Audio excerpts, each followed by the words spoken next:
Good morning and welcome, everyone. So according to the IEA, 600 million people in Africa currently lack access to electricity, which obviously represents a serious obstacle to economic growth, general well-being for people on the continent. Now, Rwanda happens to be one of the African countries that's on track to attain full access to electricity by the end of this decade. And I'm really pleased this morning to be joined by my friend, President Kagame, the Republic of Rwanda, to discuss how his nation and others are balancing this idea of energy access with sustainability and decarbonization. So, President, good to see you. Welcome. Thank you.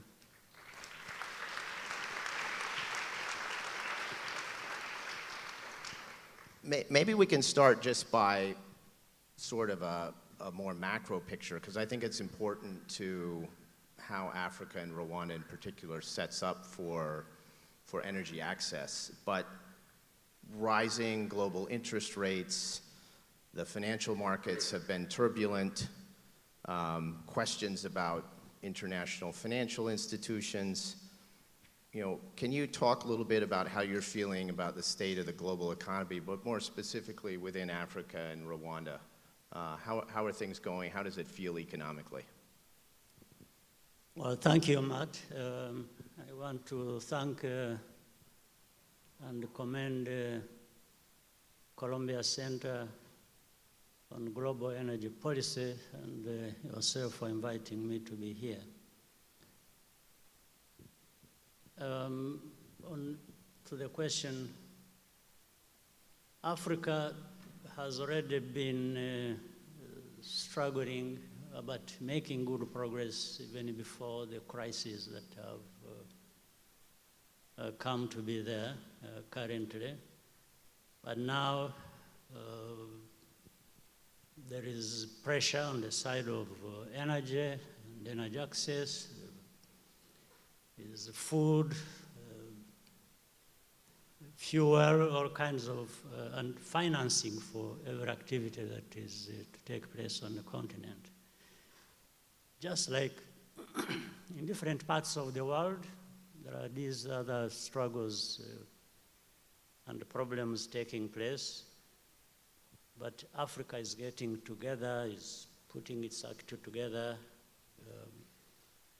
through integration.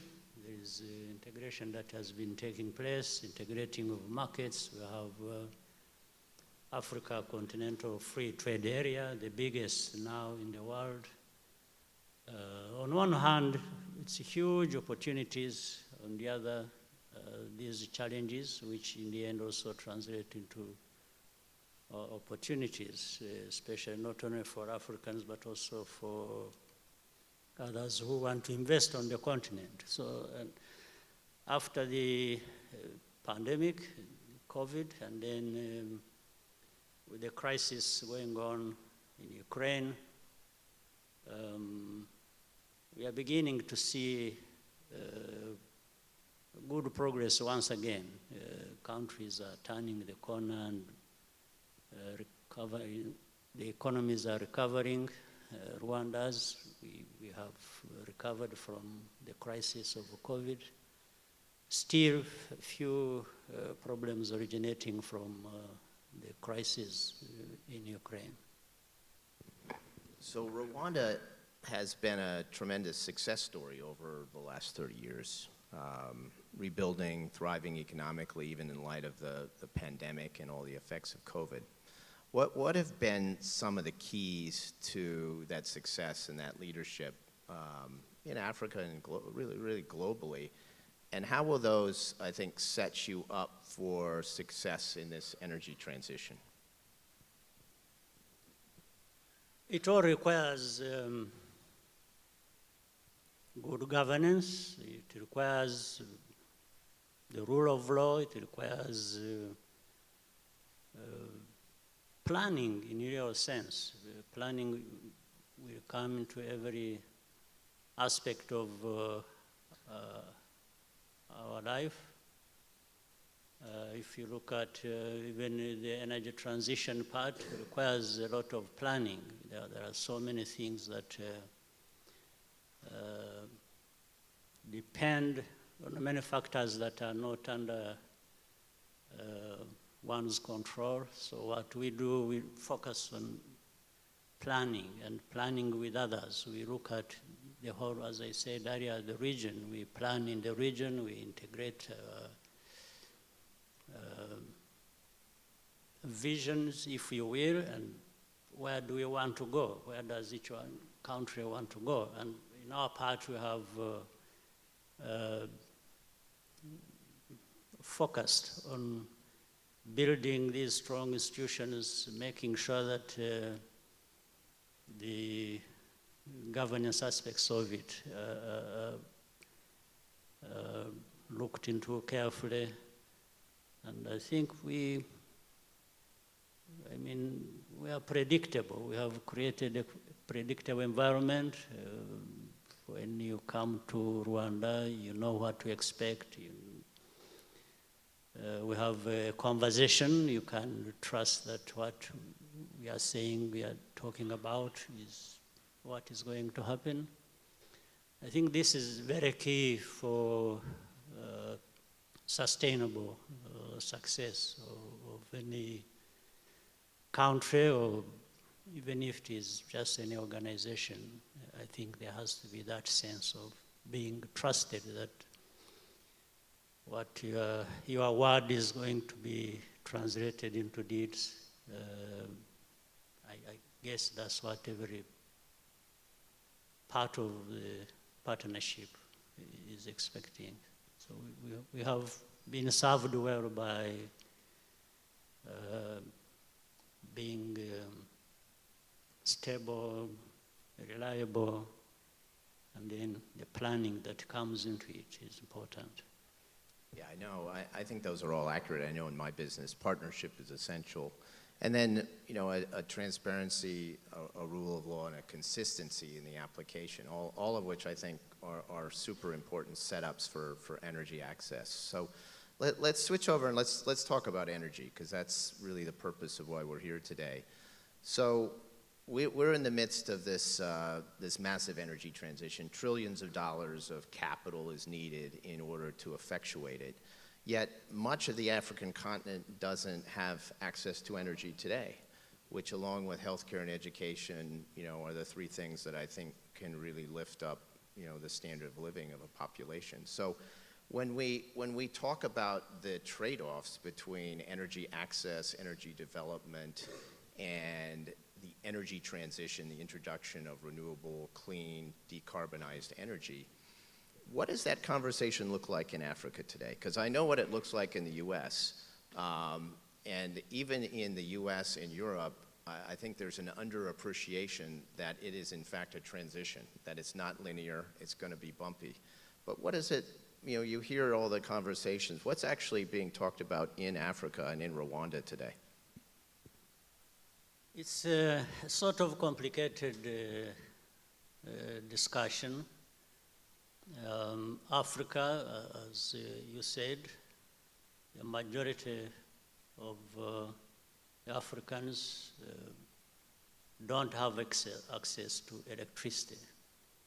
And it is very clear that for us to grow, to see growth, to realize middle income or high income status, without electricity access is just not possible. Anyone would be deceiving to say there is another channel. So that's number one. And the biggest part you find, they were telling me, is about 60% of Africa's population don't have access to electricity. Well, that's a big problem. But at the same time, it's a big opportunity in terms of if we made the right investments, again, based on the proper planning that has to happen, I think we can be able to create a very big market, whether it is energy market for the industry, for people investing, but also give an opportunity for this big population to keep growing. That is the conversation that goes on. And how do we transition then? You have to even put into account transitioning from what? So you're already transitioning from this very low base on electricity access, and then to just leapfrog and arrive at clean energy, as the whole talk is about across the world, which is a good thing. So first, we need energy. And then from there, we can talk about what type and how. If we can have access to green energy, definitely this would be the best, but how do you get there realistically? So that's why I think there is talk of transition, and transition from a very low base on our continent, no access to electricity, so we have to first give. And then the majority of the sources of this energy are fossil fuels. But some people don't even have access to these fossil fuels. It's a problem already. So we have to be very careful in the planning with our partners. What are we really talking about? But all these we are talking about, much as there are challenges, these are opportunities for investments. Once you have addressed all the other issues to do with investments, how they are made, what expected returns, and so on and so forth. And I want to assure you, Africa is no riskier place for investment than other parts of the world. So we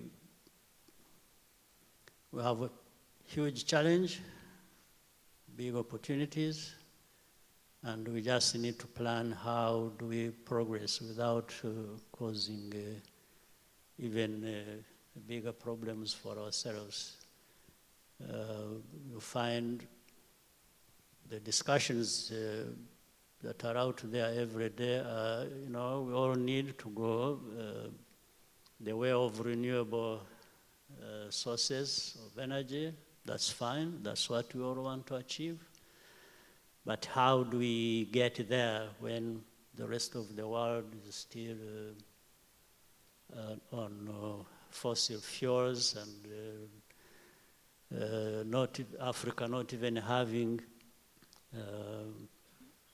access, really in a sense. So how do we just jump to what we want to as the best for ourselves without having to go through all these steps? It's a challenging discussion. Nonetheless, the discussion we must have and find the best way out of. So there's a lot of places we could go with this, and I do want to come back to the financing piece and how to attract investment, but just a couple more threads on this question of how do we support energy access while at the same time trying to draw a path towards a clean energy future. I mean, the World Bank and other multilaterals have been pulling back from supporting hydrocarbon development in Africa. There's been a lot of pressure on Western oil companies to avoid developments in Africa. Yet, in the wake of the Ukrainian crisis, when Russian oil and gas was severely restricted, we saw African companies now Western companies now coming to Africa in pursuit of oil reserves. So what is your reaction to all of those kind of mixed signals in some ways, and how do you and other leaders navigate that? How do you think about how to navigate that in light of the need for energy? Well, it's very difficult. It's what I was actually referring to. It's a debate where there is a huge imbalance. There are people with the possibilities, with the means, with the resources that we should be looking up to make these investments that will enable us develop our own resources and move forward with the rest of the world. And then there are these challenges. Let's start from the very facts of the fact that when you look at percentage of global emissions that Africa is responsible for is very small. That's about 3%. At the same time, there are these fossil fuels that are present on our continent that have been discovered that Africans want to exploit, and without stopping them from actually in the end going the way of clean energy and green energy in the end, but having to start from somewhere, and you can't start from there without these needed, so urgently needed investments. And as you rightly put it, countries on our continent that have discovered enormous resources of this kind, oil and gas in different parts of our continent, the investments in that had slowed down or more or less come to a halt because the demand was, no, we should stop taking this route and make different investments. All of a sudden, because of these crises, now people are rushing to these countries with these resources and saying, oh, let's make the investments. So which shows that already there was a sort of double standard that was being applied in the whole debate. So in actual fact, people are going back to making these very investments they should have made in the first place, but at least as a way of starting the journey towards having clean energy sources. That debate continues everywhere. But Africa, above all, must really develop. And there's no way we're going to develop without energy, without electricity. But we still want to make it, want to look at and concentrate on the sustainability side of it. But we shall arrive there by addressing some of these challenges and these imbalances that are there in this discussion, and especially from. But on the side of Rwanda, for example, 44% of energy sources are renewable, and then we have the mix. We have other sources from peat to power. We have heavy fuels, but one is 19, another is %, another is. But at least the renewable side is much bigger, and it is increasing as we, in the energy mix, we want to keep increasing the investments and realizing the renewable energy sources as we decrease the carbon emissions that are coming from other types of sources. So this energy transition that is in process in Africa and elsewhere is going to require a lot of capital. public capital, private capital. What are you and other countries in the continent doing to encourage capital to come in to support this transition? And are you seeing interest? Are there things that are not happening that you wish were happening as we look to finance all of this infrastructure? Capital is being realized. You can see investments coming in, even in self-interest. Now, initially it was, don't do this because this is a way to do it. And now, as I said, because of the crisis, people are now saying, no, I think we should be interested in that. And by basing on their own interests, those who are making the investments, I think we are realizing our own interests as a continent with these natural resources that have to be exploited. So, but of course investments will not just depend on the availability of resources alone. They also depend on the first thing I said earlier of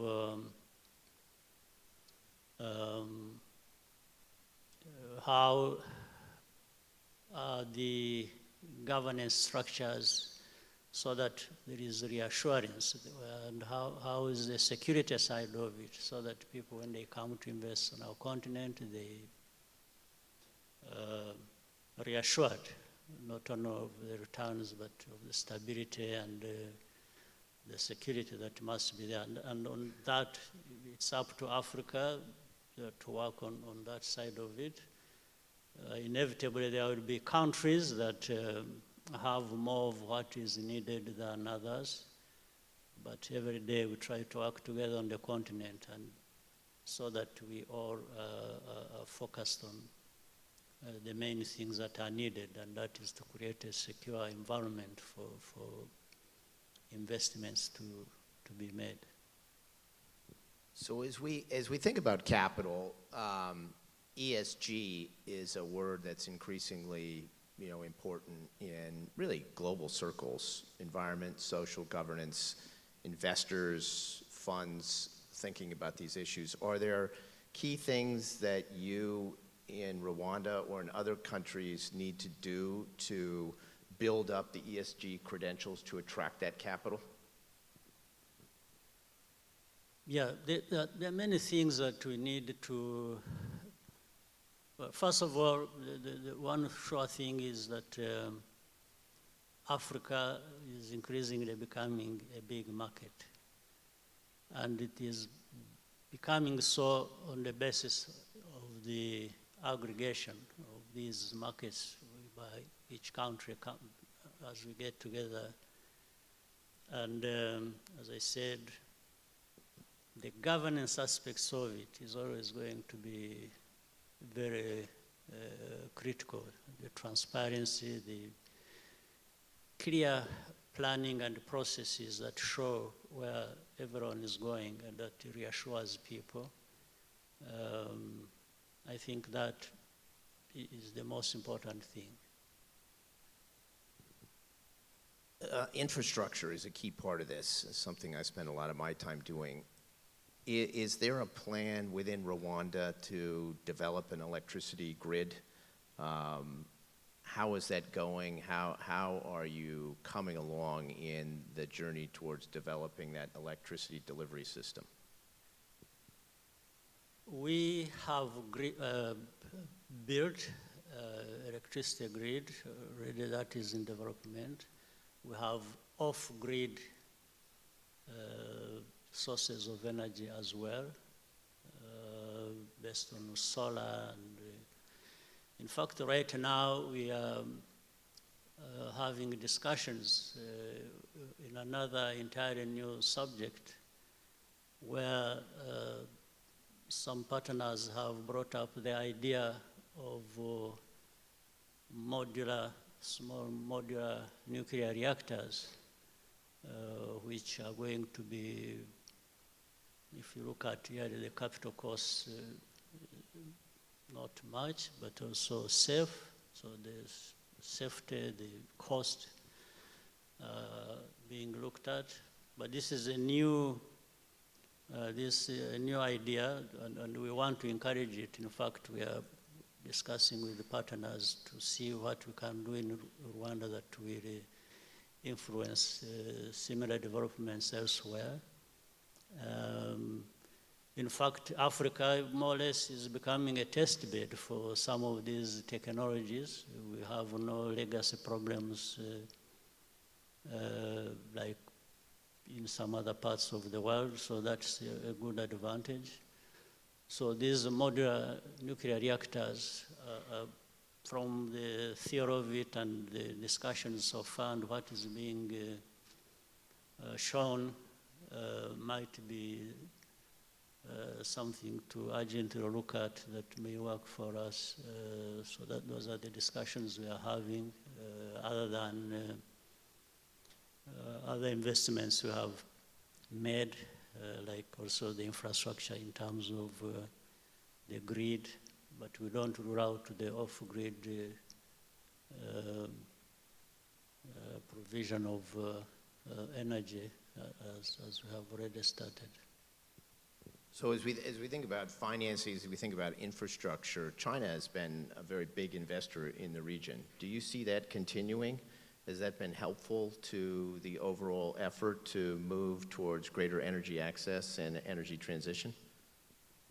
It is already there. It continues to be there, and I think it will continue. China is investing in the continent. Whatever one may say about it, at least it is happening. You ask for the alternative, sometimes you don't see it. In some discussions, it has been unfair to complain about China and the investments it is making when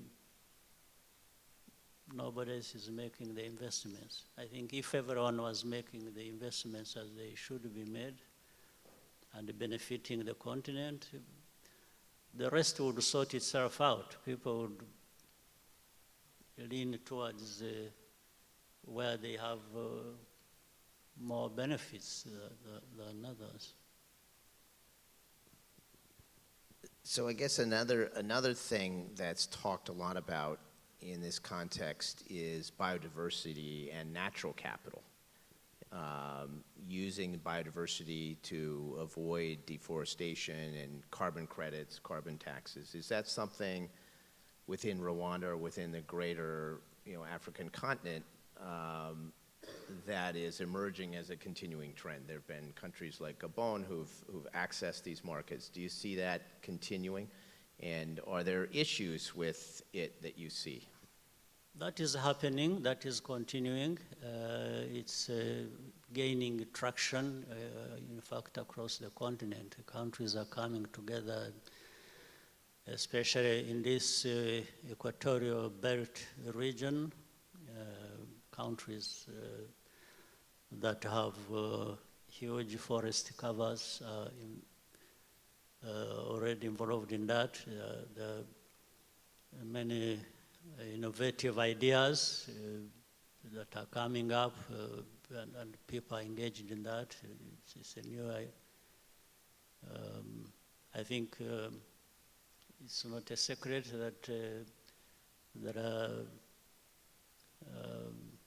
experts and people exploring what needs to be done, even that come from your group, Matt, yourself, which I have to thank you for. You are very active in our region, looking at how to do carbon trading and what other kinds of considerations that are now new in the market and can help in some realization of these investments, and in the end also doing away with the carbon emissions. Another topic that's talked about a lot is Africa's mineral resource and the rare earth minerals that are often needed in applications associated with the energy transition, battery and other things. Is there a coordinated plan to how to think about that within the African Union? Is it country by country? How do you address exploitation and other issues associated with these needed resources? There is discussion going on, but the organization part of it could be better, but it is a discussion within the African Union structures and together with the partners from across the world. I think there is a lot of work to be done and a lot of improvement to be realized. So it is work in progress, but people are already having it on their minds. Discussions are going on. A little bit still fragmented, so we want to bring that together so that we act as one continent, which is a bit difficult, but we need to do it. I guess another topic to touch on here as we kind of move across the landscape is the COP that's upcoming in the UAE in December. There was a lot of dialogue last year about loss and damages, expectation that will be a key topic this year, really a critical milestone year relative to the Paris Accords. How are you, Rwanda, and the greater Africa thinking about this year's COP? What would you like to see accomplished, goals and objectives that you think might be important in recognition of this question that we've been talking about of access versus transition? I think progress was made in Sharm el-Sheikh in the last COP, which took place in Egypt. Now we go to UAE. I think a lot was achieved in the area of loss and damage. The discussions were very complicated, but nonetheless, progress was made. So there is a need for consolidation of that, and there is also a need for continued understanding the responsibility of everyone, starting with individual countries and then across countries that should work together. In terms of what each country's responsibility is, in fact, like for Rwanda, around that time in Sharm el-Sheikh, we were able to mobilize quite significant amounts of money we created a fund that is going to specifically look into what needs to be done in this area of sustainability. So each country needs to look at that, and then working together, I think we need to consolidate that when we get to UAE next COP. And similarly, I think Rwanda was elected for the presidency of IRENA, the International Renewable Energy Agency. Do you, beginning in January, do you have specific objectives that you want to accomplish at a high level in that, in consideration of that appointment? Really, the main thing is to raise the debate, but more so the action. The ideas are already out there. We have heard so much input from the experts. Things are known what needs to be done. I think what remains mainly is the politics of it. How do we move around and find a way to get into action, to get results. I think this is the main thing for us.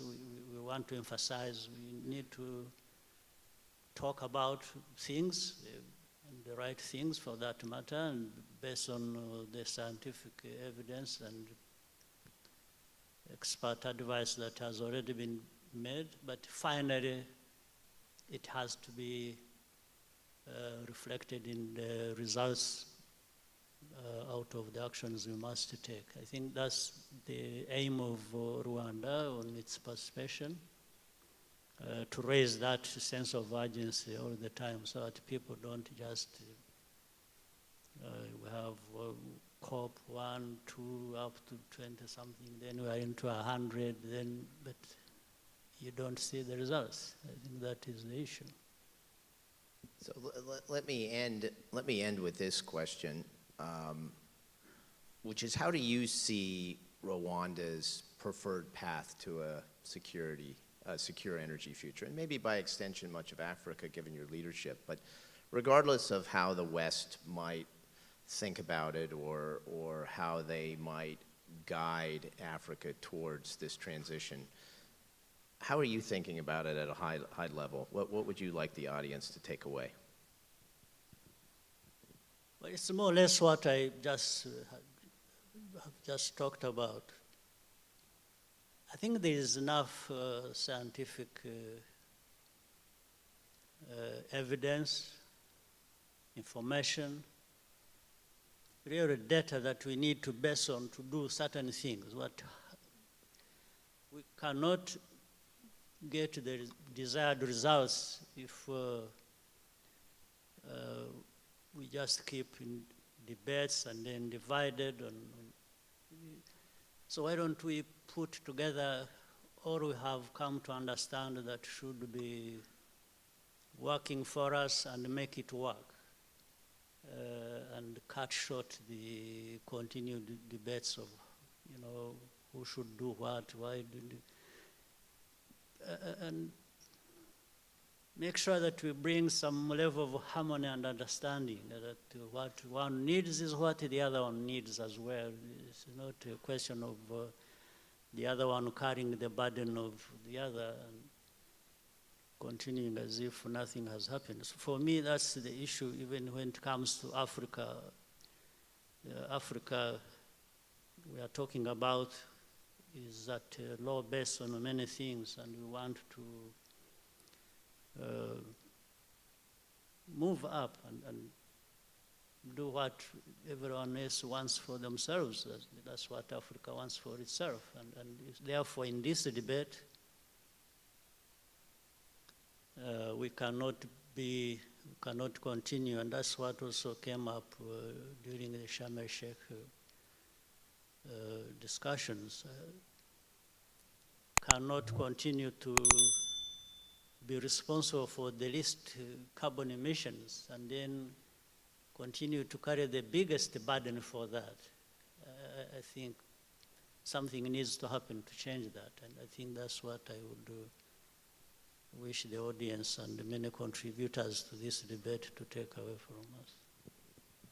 I'm sure you would all agree that Africa and the African continent is essential to the future of humanity and the planet. The market development opportunities is significant. So please join me in thanking President Kagame for a wonderful conversation. And thank you. I'm a king, yes, I'm a king, I think I'm a king,